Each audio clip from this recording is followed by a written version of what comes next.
Hello, everyone. We're just going to take a couple of minutes here, just let everybody come in and join. We'll probably start up at about 3:03.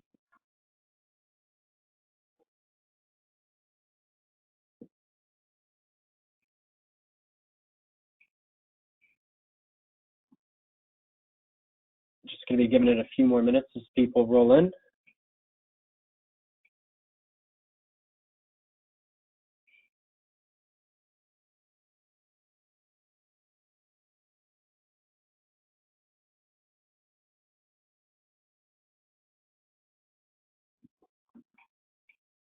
Probably going to wait about another minute and a half, and then we will get going.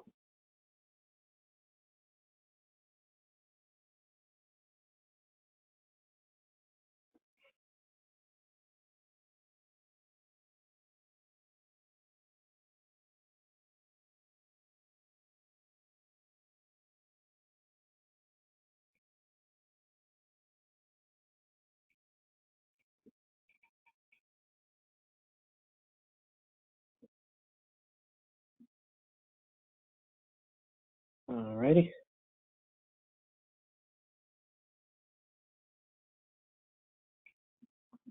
All right, cool. We will get started.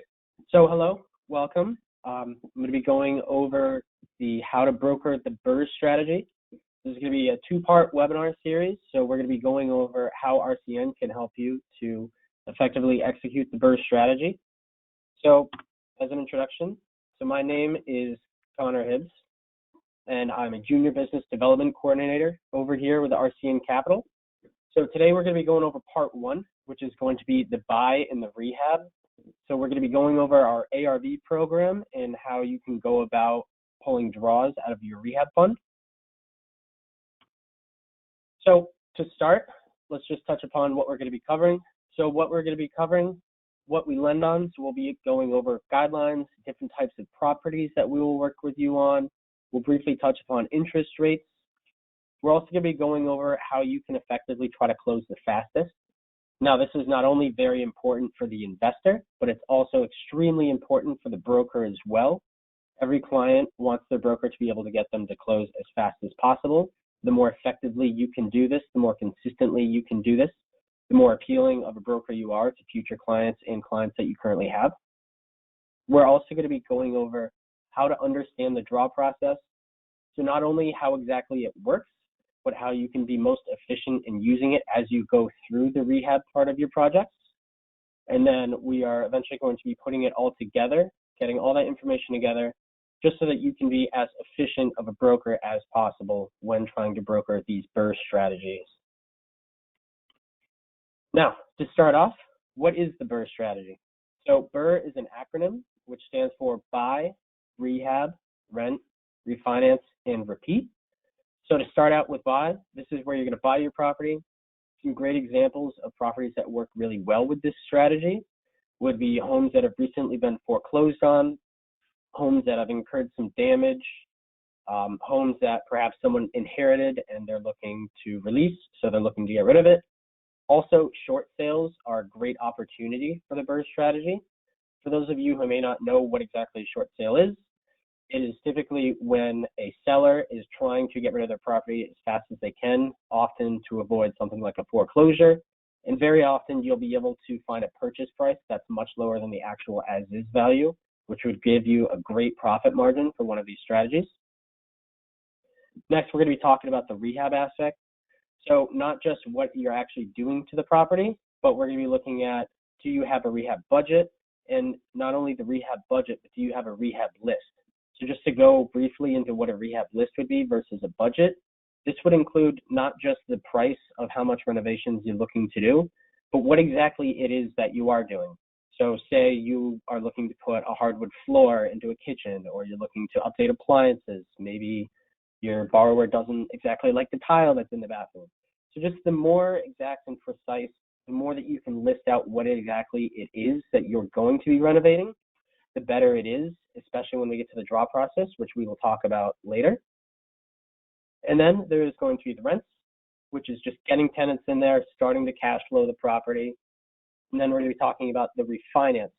So the refinance is you've completed your renovations, you have tenants in there, your property's cash flowing.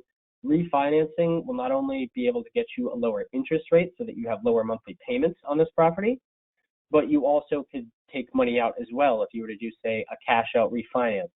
And getting this cash back from that property would allow you to initiate the final step, which is to repeat, to add another property that would increase the amount of income that you're getting. Your tenants are paying off your interest payments, so you're consistently increasing your portfolio as you continue to do this strategy. Now, what can RCN loans be used for? So RCN loans, they can be used for purchases, purchase and rehabs, refinances, and cash out refinances. Now, RCN loans can only be used on non-owner occupied properties. We can't do any sort of partial occupancy. So some examples of what would be considered partial occupancy. So you have a duplex, you're living on one side, you have a tenant on the other side. Yes, the property is fully rented out, but you are living in there, so that's not something we would be able to do. A more extreme version would be, say you have a 100-unit property. You have 99 tenants in the other 99 units, but if you're in one, that's not something that we would be able to work with you on. So we can't do any sort of partial occupancy, even if that means, say, you wanted to stay in the property for 1 week a year as a vacation home and use it the rest of the year as, say, an Airbnb. That's not something that we would be able to do. So what types of properties can we lend on? We can lend on single-family residencies, 1 to 4 unit properties, condos, townhomes, and with these, we're going to have a hard price floor of $75,000 for the loan. So we will not lend less than $75,000 on these, with a softer cap of $2 million. So I say a softer cap. This is going to be more of a case by case. We would really want to take a look into the property, make sure that the borrower checks out their experience, they have a good credit score, etc. It's something that we would want to look at. It's not a guaranteed approval, but it's something that we can do here and there. Now, for the 5-unit and the mixed-use properties. Starting out with the 5-unit, we want to make sure that each unit in the property appraises at a minimum of $50,000 each. So some examples of that would be, say, it's a 6-unit property. We want to make sure that it will appraise out at $300,000. 10-unit, we would want to see $500,000, etc. With the mixed use, we are going to be looking at making sure that the property appraises for a minimum of 51% residential by square footage. So that doesn't mean if you have four units for residential and then 2 units for commercial, that doesn't necessarily mean that we would be able to work with that property. We would want to make sure that the area of residential by square footage is at least 51% or greater for us to be able to lend on that. Now, also for the mixed use properties, there are some commercial properties that we would not be willing to work with. Some of these examples for things that we wouldn't be able to do in the mixed use if they were found in the commercial areas are things such as bars, restaurants, laundromats. Things that we would be looking for that we're very comfortable with working with would be things like an office space or a retail store. So those are both things that would work for mixed use. Now, for the 5+ unit in the mixed use, we have a hard floor of $250,000 with a soft cap of $3 million. Again, this would be a case by case. This would be something that we would want to look further into, but this is something that we are able to do. Now, just to take a little look into what RCN's ARV programs are. So ARV stands for After Repair Value. In this scenario, we're going to be mostly looking at purchase. So as you can see on the chart on the right, I have it spread out so that they are broken up based on the experience of the investor. Now, with our ARV program, the experience is going to be one of the main factors in not only determining the amount of leverage that you are able to get, but also the interest rate. So as you can see over to the left side of that chart, we can see that a less experienced investor can get up to 70% of the purchase price with 100% of the renovation costs, not to exceed 65% of the after repair value. Whereas with our more experienced borrowers who have completed 10+ properties in the last 3 years, they can receive up to 85% of the purchase as is, and up to 100% of the renovation, as long as that does not exceed 70% of the after repair value. Now, I would like to touch on that not to exceed X percentage of the after repair value. There are two reasons why we do this. One, we want to make sure that you have some skin in the game. We want to make sure that you're invested in this property. It's something that you're not just using someone else's money to do, something that you're putting your work in. Secondly, we want to make sure that you retain a profit margin. Now, if you were to put all of this work into it, say you had 95% of the after repair value, you wouldn't be making much money for all of that work that you put in. By allowing this area not exceeding 70% or 65% of the after repair value, you're ensuring that you leave your borrower a good percentage of profit in the end. Now, if they can continue to do this and they see that they're continuing to get profit at the end, then they'll continue to do it. If they were to go through this whole process only to make $1,000 or $2,000 on 6 months worth of work, that's not something that they would want to keep doing, which is a big part of why we have that in there. Now, again, going back to how different experience levels can impact your interest rates, as you can see with our newer investors, people who have completed up to 2 flips, they can receive rates starting at 10.5%. Now, as you continue on, as you become more experienced, that's where you'll move towards that 9.5% or that 8.75%. So while we have no problem with working with new or unexperienced borrowers, you can see definite gains for being a more experienced borrower, not only in the amount of leverage that you're able to get, but also in the interest rate that you'll receive on this program. So just to put it into action, this is just an example of a type of loan that we would see. So in this example, the borrower is looking to purchase a property that has an as-is value of $500,000. Their rehab budget is $100,000, and the projected after repair value of the property is $750,000. So for this particular borrower, it's going to be a single family residency. They are going to have a 700 FICO score and have completed 11 flips in the last 3 years, so they are an experienced borrower. Now, as you can see lower on the screen, I've broken it down. So they would be able, or they would be eligible for 85% of the purchase price in this example. So 85% of that $500,000 purchase price would bring them to $425,000. So that would be their initial advance, the money that they would get to initially purchase the property. Now, we can allow for up to 100% of the renovation. In this case, it fits, so we are able to go up to $100,000 for the rehab budget. So as you can see, I've added the $425,000 to the $100,000, and then if you divide that by the after repair value, you can see that this comes out to exactly 70%. So this is a property that we would be able to work with. And if you were to look at what the final loan would look like in the bottom, that's where you could see the $425,000 for the initial advance, all $100,000 for the rehab budget. And then because they are an experienced borrower who has completed 11 flips in the last 3 years, they would be eligible for an interest rate of 9.49%. Excuse me.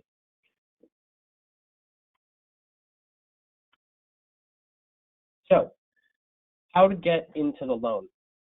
Starting with the application. So typically, the way an application would go is if you have worked with RCN in the past, then you would reach out to your loan officer. If you have not, that's no problem at all. You would most likely come into contact with myself, Stephen, or Natasha, the members of the business development team. From there, we would talk to you about your loan, let you know any information that we might need about it, if it's something that we can do.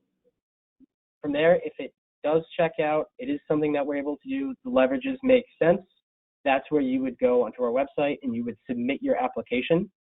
From there, that's where you would be paired up with your loan officer and you would begin the real process. So from there, in processing, that's where we begin to start collecting some documents. We're going to look into background check, credit check, experience verification, make sure everything checks out, and then we will go into the appraisal. Now, the appraisal is the longest part of the entire loan process. As of now, it can take upwards of about 2 weeks. So this is the biggest opportunity that you have for increasing how quickly you can close your loan. While you're waiting for the appraisal, this is where your brokers, you should be talking to your loan officer. You should be making sure that you have all of the documents that they need, any edits on them. If there's any sort of abnormalities, this is where you can iron them out. Things like purchase and sale agreement or articles of incorporation, this is where you're going to want to get those into them. Basically, you want to make sure that you are as prepared as possible to go into underwriting when your appraisal comes back.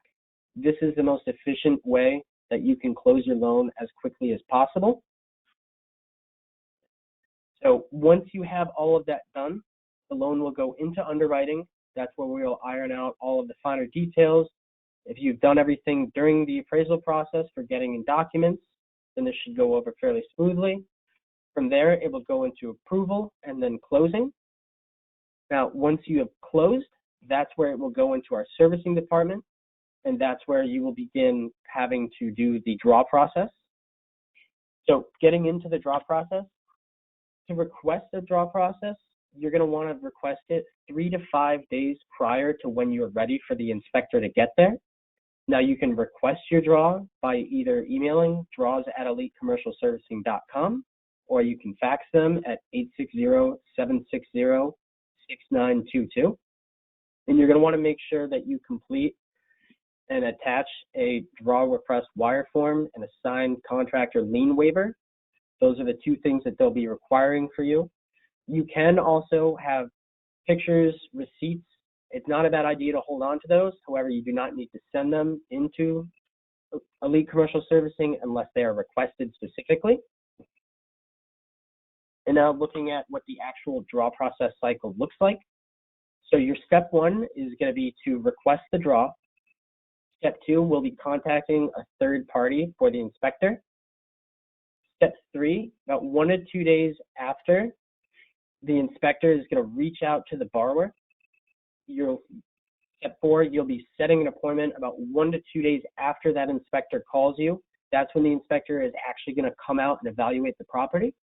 Basically, the way that that would look is they would take the initial appraisal along with your rehab list. And now this is where you're going to want to make sure that you have that detailed rehab list.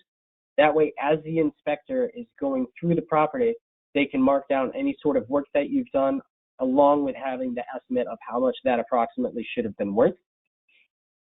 Once the inspector has completed that, Elite Commercial Servicing will receive their report within 1 to 2 days. After Elite Commercial Servicing receives that report, the borrower will receive their funds within 1 to 2 days. And this process will continue. Now, we do not give rehab funds immediately. So basically, the way that these are funded is in arrears. So an example would be if you had a rehab budget of $40,000 and you had initially $10,000 to work with for your renovations. You would go in, you would complete as many of your renovations as you can. Once you get to that 3 to 5 day window before you expect to complete the funds that you have, you're going to run out of the funds that you're using to complete the rehab. That's when you're going to request to have the inspector come out. Once the inspector comes, they will evaluate the property based on not just the original appraisal, but the rehab list that you've provided them. They will evaluate it based off of a percentage. So say you had $10,000 in for a total rehab budget that you originally started with of $40,000. They would see, okay, this person has completed 25%. Elite Commercial Servicing would then release 25% of your rehab budget to you, and you would use that to continue the process and then just continue this cycle until the property is completely renovated. Now, some of the more common questions that you can run into when going through this draw process would be, how do I get my rehab money? And to that point, as I had just mentioned, you're going to need to build first. All construction costs are funded in arrears. So we will not fund you prior to you completing anything, and we will need to make sure that the inspector has sent in their report. That way we do know accurately how much to give you. Another question is, how long does it take to get the money after making a draw request? So typically after you send the draw request to Elite Commercial Servicing, it will take 5 to 7 business days. I'd like to reiterate that it does say business days. So things like wiring if there's a wire, that will not be completed over a weekend. You would need to wait until a Monday if, say, it was trying to be sent on a Saturday. So just keep in mind that it's 5 to 7 business days. Another common question is, are there any other fees? So some of the fees that you can incur during the draw process, there is a fee for each draw for not only the inspection fee, but also a wiring fee. And then another common question is, can you send the money straight to the contractor? So you cannot do this. It seems to be a pretty common question. I understand why you would want to be able to send the money directly to the contractor. However, we will send the money directly to you. From there, you are in charge of where that money goes, whether it be paying wages, paying a contractor, buying more supplies. That is your decision. That is in your power. So,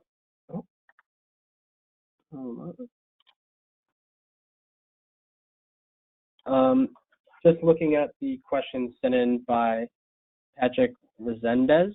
Excuse me if I pronounced that wrong.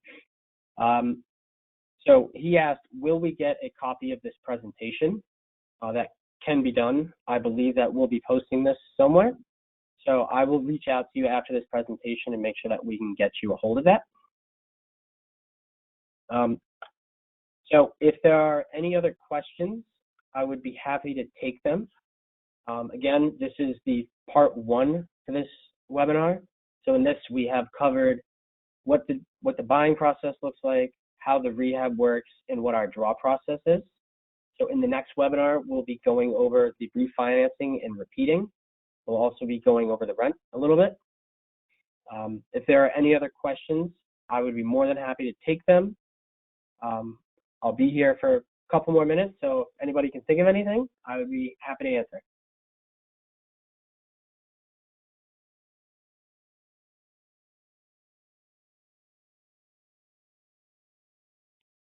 Oh, I would like to mention as well that you can reach me personally at chibbs@rcncapital.com. You can also reach our business development team at bizdev@rcncapital.com. Those are both great ways to get your questions answered, get in touch with somebody. You can also reach me at my cell phone at 860-716-8815. So if you have any questions or if there's anything that I didn't quite answer during this that you would like me to, feel free to reach out to me or the rest of the business development team. We would be happy to help you.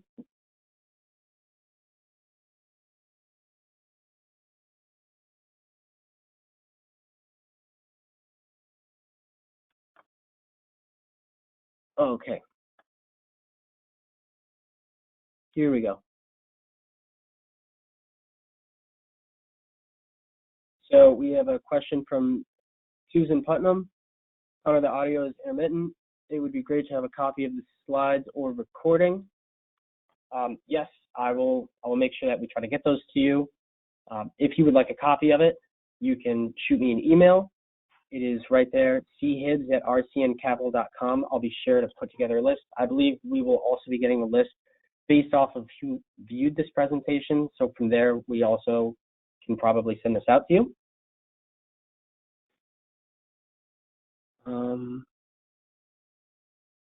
So we have a question from Lisa Rodino. Can this product be used for a refi on a current property? Yes, it can. And actually, going back to one of the previous slides here, I actually have some of the rates that you could see for a refinance. So based off of your question, I'm assuming you have a property that you would like to refinance. It has some work to be done on it. So in this case, we can do that. For our refinances, we can go with up to 70% if you're looking for a rate term. If you're looking for a cash out refinance, we would be able to go up to 60% of the as is. And for these, the leverages are slightly different. So we could still do up to 100% of the rehab so long as it does not exceed. And then for the rate term, it would be 55% of the ARV versus the cash out would be 50% of the ARV.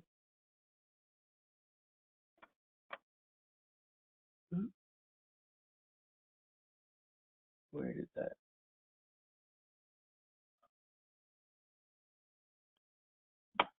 Give me 1 moment.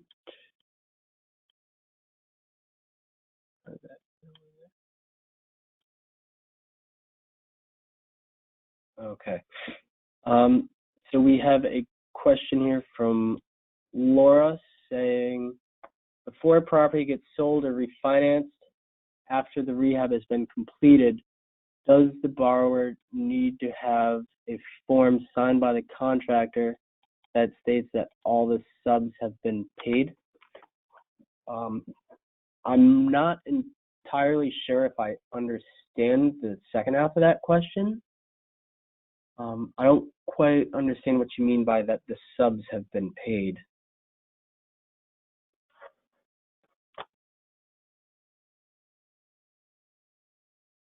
Let's see.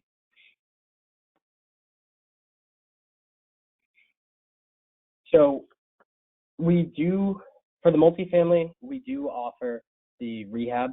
We do not have a long-term yet for it, so we don't have a 30-year option for those multifamilies or those mixed-use properties, and that's to answer Eric Little. Let's see, what is the rest of that question? So then he said, also, have you seen a deal where the seller finances down the payment? If so, how does that work with the HUD statement? So I have seen some cases of this. That is something that would be best answered by your loan officer. I don't have any exact details for that. So I would want to make sure that I found a completely accurate answer before I got back to you on that. I can try to find that answer for you and reach back out to you later, but I want to make sure that whatever I tell you is accurate.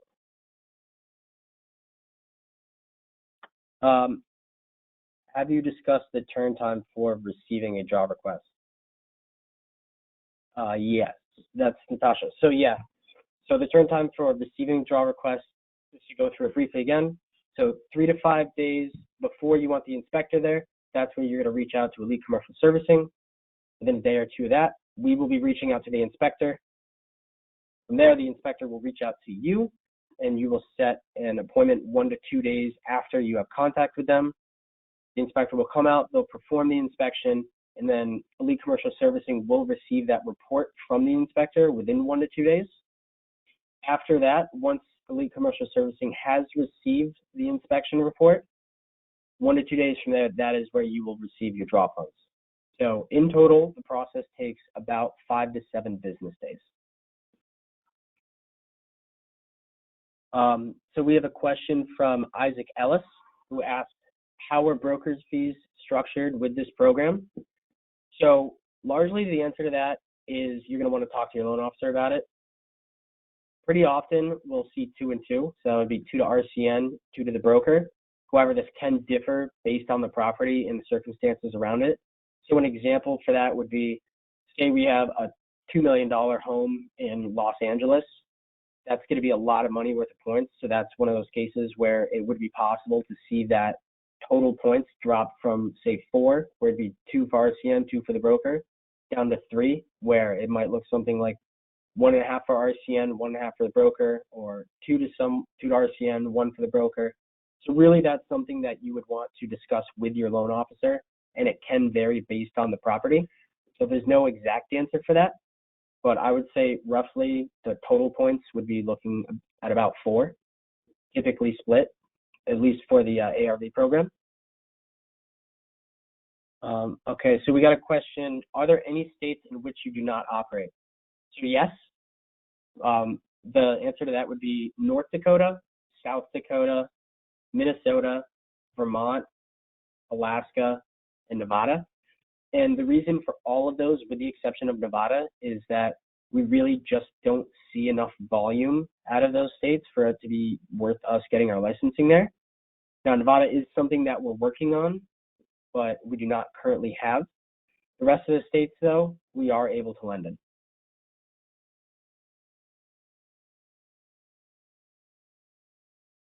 Okay, so I got a question from Steve saying, how has the pandemic affected this particular loan?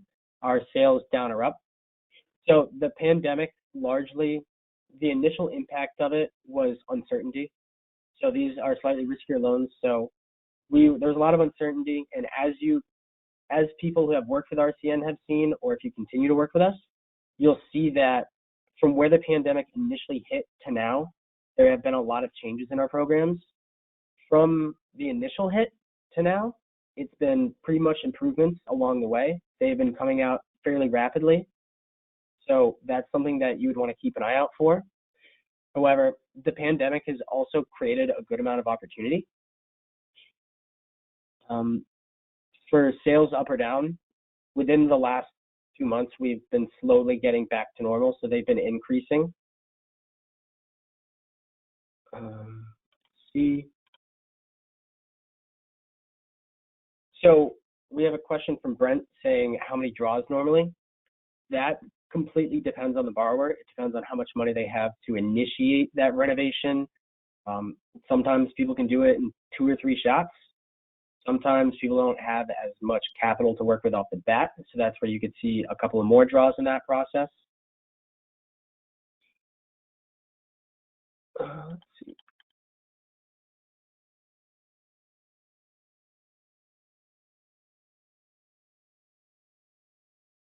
So we have a question from Maya saying, if the multifamily units are occupied and cash flowing, can the income be used to offset the LTV or be used as income for the borrower? Cash flowing, can the income be used to offset the LTV? So, give me a second. I'm sorry. I'm just trying to understand this question exactly. So the question is, if the multifamily units are occupied and cash flowing, can the income be used to offset the LTV or be used as income for the borrower? So typically, if you're going to be completing a lot of renovations on a multifamily unit, there often won't be tenants in there. Now, if there are, I'm still not entirely sure if I understand what exactly you're asking. I have your contact information. I'll be sure that I get the answer to that and I reach out to you. So I'll make sure that I get that to you before the end of today. And I'll make a note of that real quick.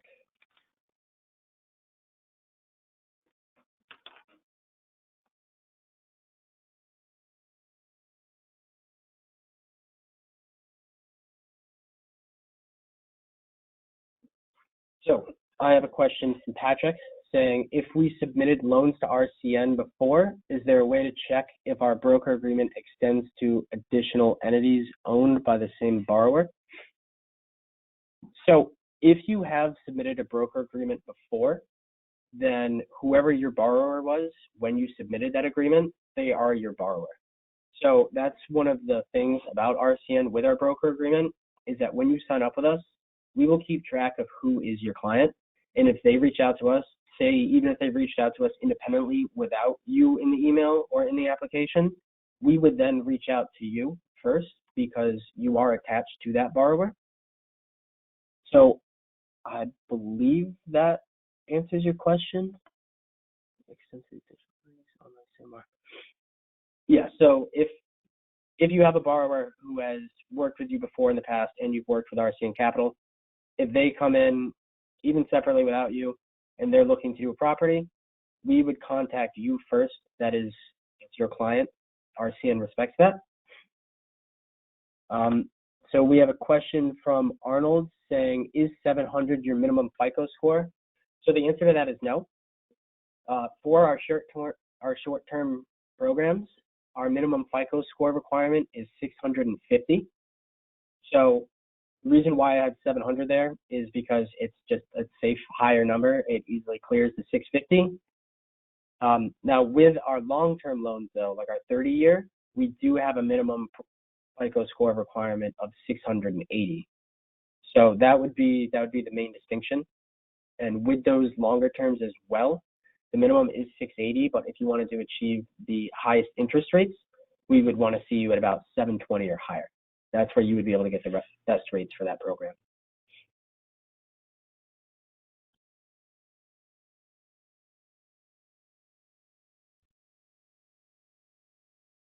Okay. So she means subcontractors. Okay. Hold on. Let me see if I can go back at them. So, oh,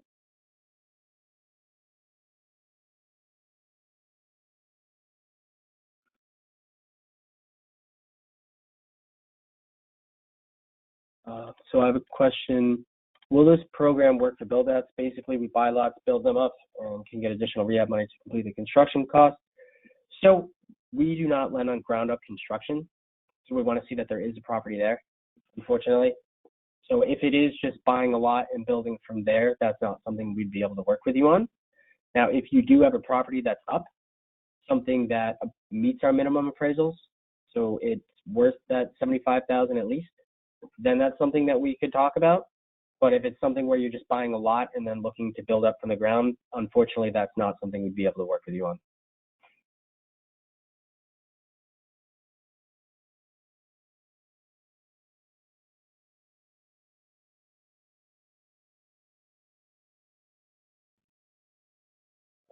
So what percentage of advanced rehab needs completed for first draw? So there is no set percentage.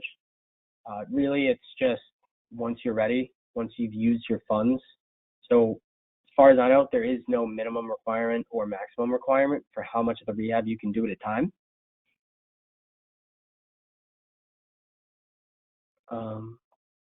So we've got a question from Steve saying, what about storage units, warehouses, or is this just residential? So this is just residential. We can't do commercial properties. We can't do storage units. We can't do hospitalities either. So things like hotels, motels. We also can't work on assisted living. So any sort of like senior care center, that's not something that we'd be able to work on.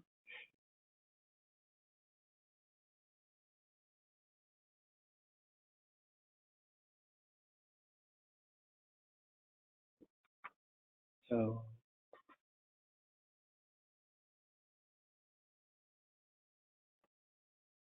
borrowed.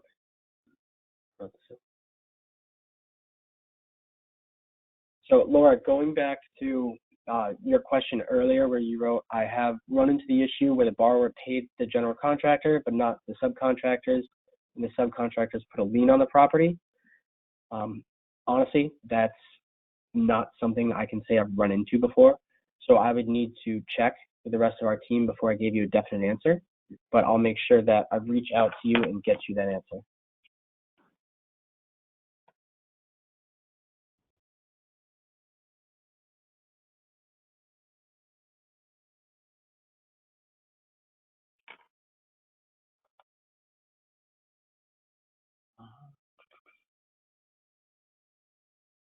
Make sure I try to get to all of these. So Brian asked, do you have other loan programs? Yes, we do. So we have our ARV program, which is for fix and flips. And then we also have our bridge program or our buy to rent. So that is a 2-year term. There's going to be no renovations on that with an option to extend that for an additional year. So it's 24-month term with a possible extension of another 12 months. And then we also have our 30-year programs.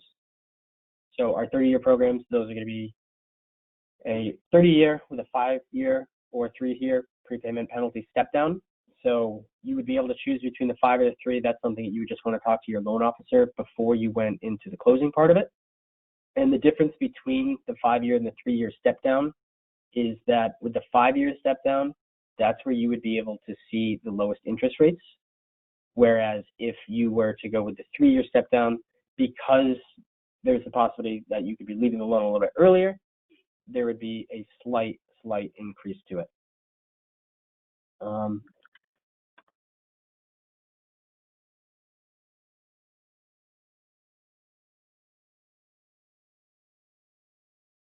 Let's see.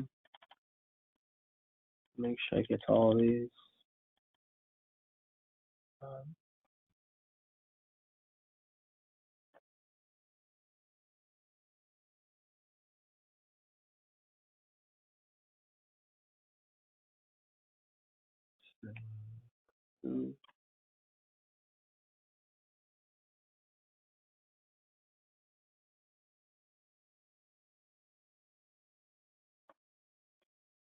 So to answer Patrick, he asked, is your refinance programs different from this ARV program? Your pricing LTVs, matrices? Yes. Yes. So with our refinancing, that's where you're going to be able to get the lower interest rates. So interest rates for our 30-year, if you've got that high credit score, that's where you can see interest rates as low as 6%. Whereas the starting interest rate for this ARV program is 8.5%. Also, the leverages are slightly different. So with the maximum leverage that you can get currently for our ARV program, it would be 85%, whereas for our long-term, that would be 70%. Depending on, it'd be 70% if you were looking to just refinance it.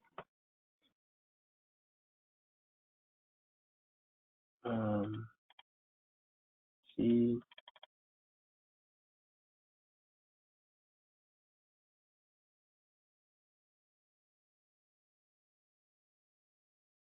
Okay, so to answer the question before about the general contractor, so we do require lien waivers, which I believe is what she was looking for. I think that's what she might have been asking about.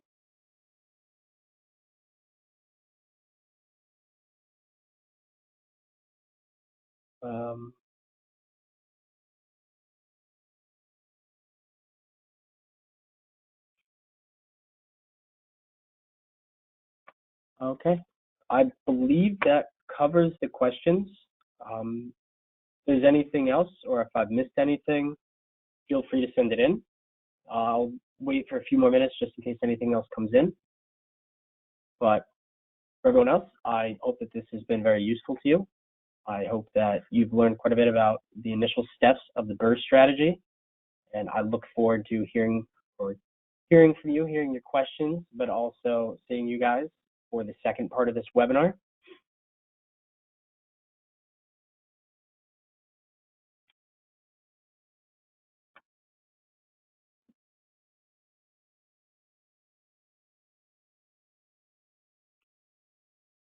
Okay, yeah. So we will be sending out a recording and a copy of all the slides tomorrow to all of the attendees.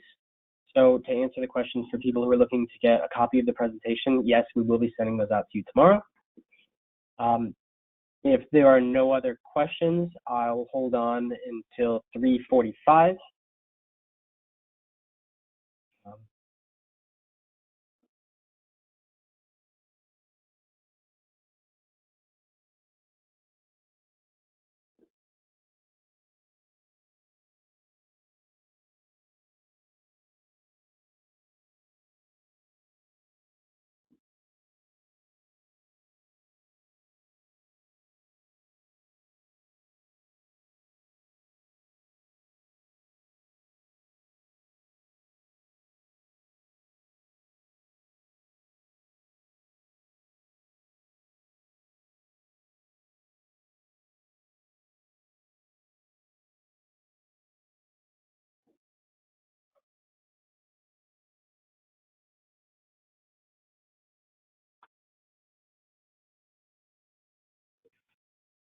Okay, well, again, my name is Connor Hibbs, Junior Business Development Coordinator over here at RCN Capital.